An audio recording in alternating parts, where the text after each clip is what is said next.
Welcome to Highly Sensitive, Happily Married, the podcast that teaches you to not only have an easier marriage as a sensitive woman, but to have one that feels more amazing by the day. Where you'll hear relatable stories, love advice that works, and coaching on how to have a marriage where feeling upset and disconnected is a thing of the past, and where instead a sense of loving connection and even fun and lightness is the norm. I'm Hannah Brooks, highly sensitive person, love expert, and marriage coach, and I'm so happy to be on this journey with you. Hello, my friends. Today we are going to talk about one of the top things that can make your marriage and keep your marriage strong and connected. And this is research backed. So we're going to talk about it today. And also we are going to look at what I really think of as the missing key to being able to do this regularly in your marriage. It's overlooked in so much of the relationship advice and even in when people are talking about doing this particular thing. All right, to no longer keep this cloaked in mystery, I'm going to tell you, what is this thing that makes your marriage not only strong and connected, but makes it more so over time? It is actively making gestures towards connection with your partner regularly. Now, the studies have been done by the Gottman Institute, and they tend to call this turning towards or making bids for connection. I think that's a nice way of putting it. I like to just call what we're going to be talking about today is gestures of connection or making gestures of connection. So let's talk first about what even is a gesture of connection. So I actually have already talked about something that's so very similar and maybe almost like part and parcel of this on episode 40, I believe it is, micro moments of love or micro moments of connection. That is a great podcast to listen to, and I highly recommend diving into that one. But micro moments of love and connection are more about looking at where there already is connection, letting yourself sink into those micro moments and lean into them more, which will make your love what I call ever better, right? So definitely give that episode a listen. And it will actually, some of what I talk about there is going to set you up for making these gestures of connection, right? So gestures of connection are actually a part of micro moments of connection, but they're different from micro moments in that they're more proactive, right? We can think of micro moments as something we do proactively, for sure. But let's just call those things that we do proactively in those micro moments gestures of connection. Right? So these are things that you do to bring about even more tiny moments of togetherness, interaction, connection on purpose, right?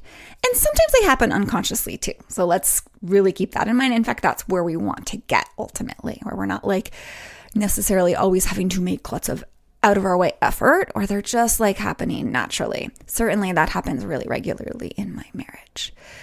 But these gestures of connection are both invitations for your partner to be like open and available to you, right? To hear you, to give his attention in one form or another to you. And they are also not just invitations, but they are also offers, right? To give your attention to him. Yeah. So a gesture of connection, which we could just call a GOC, and I may call it that during this podcast episode, but GOCs can sound like saying things like, hey, did you hear XYZ, right? Did you hear that this show is over at the concert center next week? Or reaching out your arms, another gesture of connection would be like reaching out your arms to pull your husband into a hug or, rub his shoulder, or just simply like asking him, like, how's your day? How was your day today? Right? They can be these very little things. Sometimes they are like, hey, this thing that I saw today made me think of you. Like my husband will like sit at the breakfast table sometimes reading in the morning, and he'll often be like, hey, right? Let me read this to you. I think like as if he knows that he thinks that I might be interested in it, right? Or a gesture of connection can even be bringing a concern to your partner instead of ignoring it. Yeah? So a gesture of connection essentially is like saying, hey, you matter to me. You are part of my orbit, right? I think about and care about you and what you think. We are life partners. We are doing life together. Yeah? And they don't always have to be like super sweet, right? Like I said, sometimes they are bringing a concern, but that is ultimately coming from, hey, you matter. Our relationship matters. I care, right? You're in my life. You're a partner in my life. So hopefully that helps you understand what they actually are. So now let's just talk about why do them, right? What are the benefits? So if you are sprinkling these into your day regularly, they will continue to build trust between you, continue to build really ongoing connection and a life that feels like it's together, right? And it will even fuel romance and even better sex because you feel in connection together, right? And as we make these gestures, like it naturally leads to more of them. So we can think of this as a positive snowball effect, right? That keeps you not just connected, but actually deepening and strengthening your connection as you move through your life, right? When it's kind of speckled with these frequent gestures. One thing that's beautiful about them is that they're just these small little things. Like it's a tiny little investment with huge gains. Yeah. I like to think of it as like they create a sense of security, kind of like insurance for a hard time, right? Or like a rainy day fund.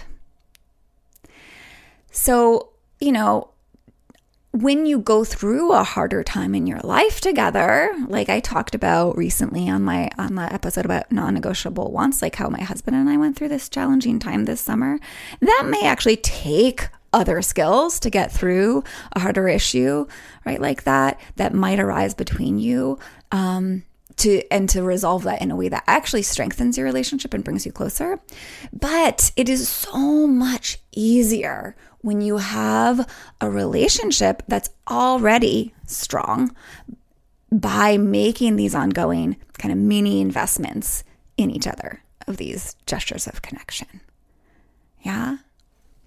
Again, insurance for these harder times. And these gestures of connection will prevent you from the downward spiral that can come from living parallel lives with your partner, or sort of that roommate feeling that so many people find themselves in. And they're like, what happened? Or I was like, well, a big part of that is the lack of the gestures of connection. So these gestures of connection will help keep you and your honey engaged with each other, both physically and emotionally, right? Emotionally connected, physically connected, which is really powerful medicine for maintaining a love that lasts.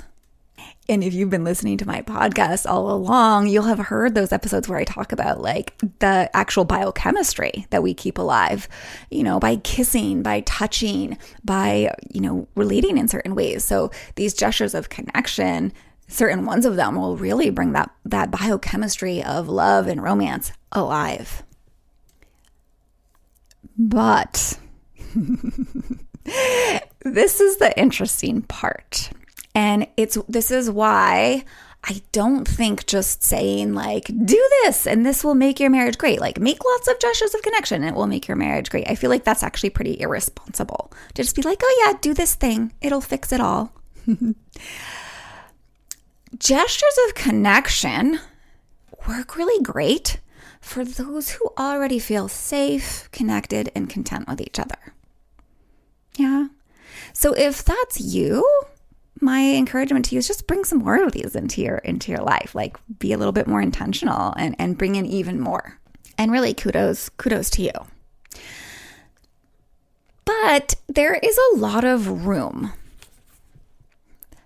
for these gestures of connection to flop or to kind of even backfire and lead certain couples, a lot of people, into feeling even more disconnected in your marriage. And of course, this has to do with if you don't already feel deeply connected and content with each other. So let's talk a little bit more about that and what I'm thinking of as obstacles to making these gestures of connection actually have the positive impact that they could. So I would say the very biggest obstacle is just what I said a minute ago is, when you are feeling hurt or resentful towards your partner, it's not very easy or natural to, offer a gesture of connection. And if you're feeling that way, you also might not even want to take your partner up on his offer of connection, his gesture when he makes one. Right? Like if you feel animosity or if you're feeling kind of unloved or like he's falling short or like you just don't even really like your partner very much these days, you are not so likely to receive a gesture of connection from him positively or reciprocate with warmth and love. I mean, have you ever had that experience where you just aren't feeling good about your partner and they try to do something nice? Like you're so much less likely to receive it or reciprocate, and very unlikely to actually initiate a gesture of connection towards him. Another obstacle is when you make or offer a gesture of connection and your husband ignores it or reacts with irritation or coldness. I know that can be really discouraging for keeping it up, right? Keeping up the gestures of connection yourself. And I've seen plenty of women feel hurt, if that's when their partner reacts like that. So this can be discouraging and keep you from doing it. Another obstacle, which I see a lot, which is kind of like if this is going on for you, you might not see it, but is what we call overlooking. You're just overlooking the gestures of connection that are coming from your partner to you. You don't notice his gestures because you're potentially only looking for a certain kind. Yeah, like I think, again, this can be where the love language thing can get problematic for like, this is how I receive love. And it's kind of like the only way I can receive love. And we don't notice all the ways in which, especially if our partner's love language is different, we overlook his gestures of connection that he's making all the time, right? If you're only looking for certain types of connection, you're going to be missing out on all the connection that actually is coming from him. And along those same lines, if he is making these gestures of connection, but they're kind of cloaked in like a little moodiness or like an energy that's not super loving or sweet or kind, it can be easy for us to overlook that as well and not receive them as gestures of connection. And of course, another obstacle is if you're super overwhelmed or exhausted, right? Maybe you're doing all the things for all the people in your life and family. You're also not likely to give or receive these gestures of connection naturally and freely. For one, you might just not have the energy. And again, you really just might not feel like it. You might feel burdened and resentful instead. So, although when you are naturally making these gestures of connection and receiving these gestures of connection in a kind of a reciprocal dance, they are great. They're fortifying and love enhancing, right? But if you're not receiving them or not making them, or you're making them from a place of, from like sort of a superficial place instead of a genuine place, because you're like, oh, Hannah said to do this and I feel mad at my husband, but I'm just going to do them because she told me to, right? Like you're not necessarily, they can be really ineffective. And again, they can even make things worse, right? One way that they can make things worse is like, say your husband is making these gestures of connection. He feels like he's been, attentive and showing up for you and doing things, loving things for you. And you don't notice, right? You're not, because you're too overwhelmed or because you just are looking for something different, like I was talking about a minute ago, he may feel unappreciated. So in other words, it's not as simple as it sounds. Just go do this thing. So what does their success, these gestures of connection, what does their success actually come down to? What is the secret that makes them actually do what the studies show that they can do, right? Which again is like number one key to having a great marriage, right? What actually allows for that to be the result of them? And this is your answer in a nutshell. Being able to slip into emotional states that are open to connection. It's truly only when you have the capacity emotionally to both receive and offer these bits of connection that they'll actually have any real impact, right? Like when you're in an emotional state that makes you closed to connection, which so many of us are in our marriages, the gestures of connection won't get through. They won't actually create the effect of connection, togetherness, and all the good things. So the most important work you can do is to cultivate inside of yourself the proper emotional states to be able to both give and receive these gestures of connection. So here are a few remedies for some of those common obstacles I just mentioned.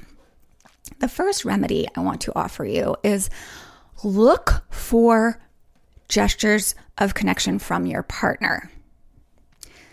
This will help you see them where normally you overlook them, right? Like look for them in just general actions that he does. Like maybe he does something that's like a chore, right? That's my husband. That's a lot of his gestures of connection towards me are like, I don't know, clearing my plate at dinner. And look for them even under his moodiness or his harsher energy, right? Even if he's not in the most loving, kind mood, he still may be making these gestures. If you can look for them and recognize them as these GOCs, right, these gestures of connection, this will help you feel more loved and attended to. And will help you feel more open to receiving and even more happy to make these gestures yourself towards him. So really look for these. Be open to the fact that there's probably a lot of them going on and you just need to look for them and find them on purpose. It's like training yourself to see them.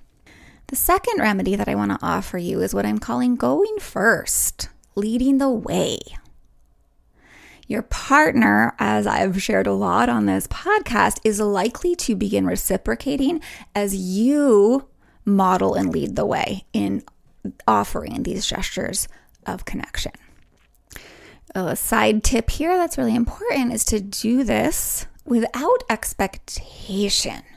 Like, I'm doing this because I expect him to start doing it back. That's actually like very transactional. It's a little tit for tat. I do this, but like opposite. If I do something nice, he'll do something nice for me. And although that's so often the case, right? Because humans respond to how we treat them and oftentimes like treat us similarly back. We don't want to set ourselves up for extra disappointment by really like expecting to see quick results, right? So I guess the key here would be having some patience, sticking with it, and your partner's most likely to begin to feel that shift in you and begin making more of these gestures himself, right? Again, I like to talk about if you lead the dance of connection, like your partner is likely to learn how to do that too and follow along. So choosing to lead the way with these gestures from an empowered place can help you feel hope for your marriage, which will help you feel more open to giving and receiving these gestures. In other words, if you're like, hey, I'm doing this for our marriage, I can help make our marriage better. I'm going to lead the way. This feels empowering and strong and like I'm being a person I want to be. That's actually going to shift your emotion towards more connection, which is what we really want. Because that's going to be the best fuel for genuinely making and receiving these gestures.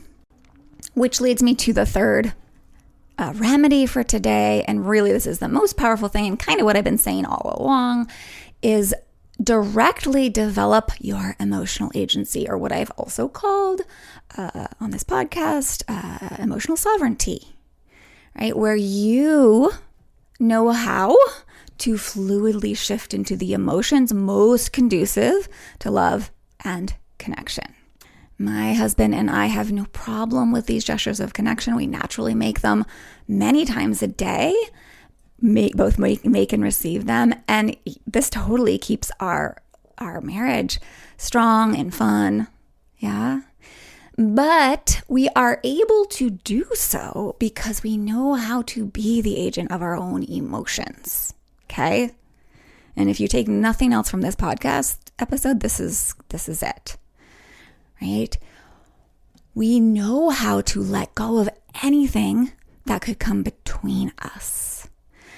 We know how to stay rooted in our love. We know how to move swiftly out of our own anger or hurt around each other, like if it does arise, and to keep our emotions of appreciation and love forefront.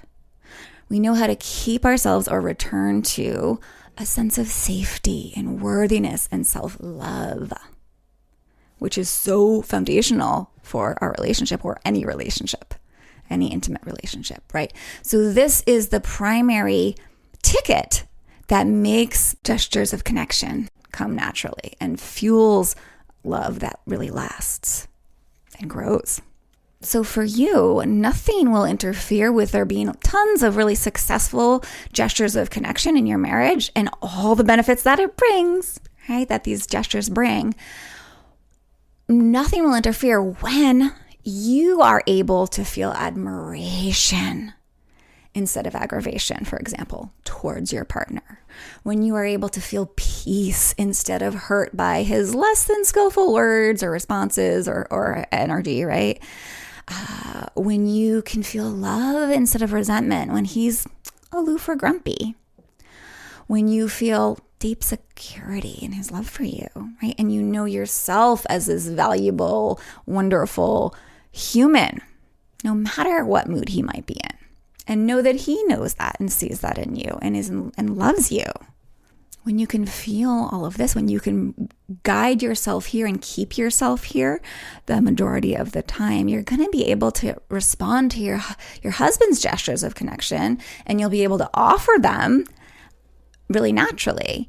And you'll not take it personally or be hurt or offended when he doesn't take you up on those gestures of connection that you make towards him at times. And honestly, even more than that, most of the time you won't need these gestures per se, because you'll always know how to be in that state, or bring yourself back to that place of feeling connected and loved and loving towards your partner, like no matter what.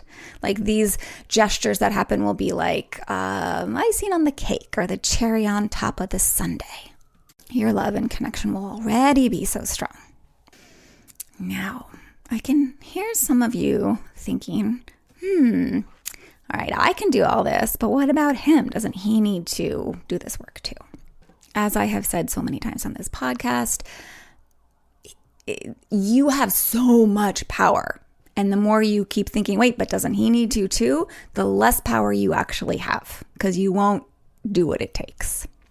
And I want to offer you my story here is learning how to do all this myself, learning how to developing this emotional agency and getting those barriers that kept me in resentment and hurt and all of that out of the way.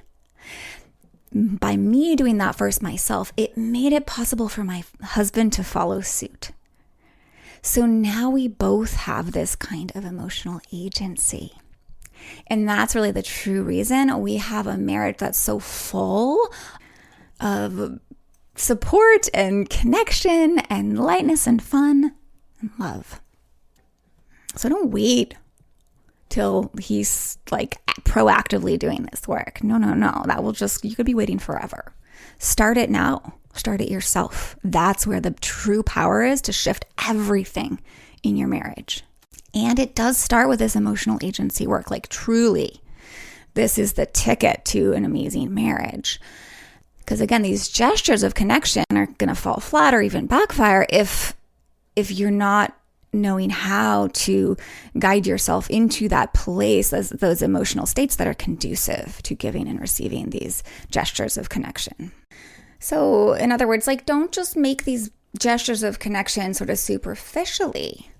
If making them doesn't feel natural, if they're not coming from a genuine place, they feel forced, or if you feel like you're not receiving them well, doing them, taking the action of doing them isn't really where your work is, right? Like, if you're doing that, it's kind of like putting a Band-Aid on like a staph infection sore or some sort of sore that's like coming from something that's going on internally in your body, right? A Band-Aid's just going to be a surface level fix that really doesn't address the underlying cause of the problem or the issue. So developing the emotional agency is the deeper healing work that makes these outer changes, these actions that we do sort of that show up in the external world. Like, hey, honey, I thought of you when I read this article, right? These gestures of connection actually work, right? That's what makes them actually work. Those deeper emotional shifts, that deeper emotional work. This, of course, is the work that I do deeply with my clients. I teach them to be the agent of their own emotions so they always know how to guide themselves into these emotional states that allow them to take and receive the most loving actions in their relationships, such as these gestures of connection. So if you want to learn that too, if you want to do that work, it's going to be the most powerful work you've ever done in your life, in your marriage, most certainly. And truly, it will make the love and intimacy in your marriage not just last, but grow stronger and deeper than ever over time. So set up your consult to talk with me about coaching one-to-one. I have not just a package to work one-on-one with you, but I also have a couples package. So if your partner is on board to make these changes in himself as well, like right now, that's a beautiful option for both of you. But either way, if he's not ready for this direct support yet, either option is going to be the very best gift you can give yourself and your husband and your family ever. It's such a great choice for a holiday gift. And it will be one that will keep giving back for the rest of your life. To set up that consult, that's the way you get started with me.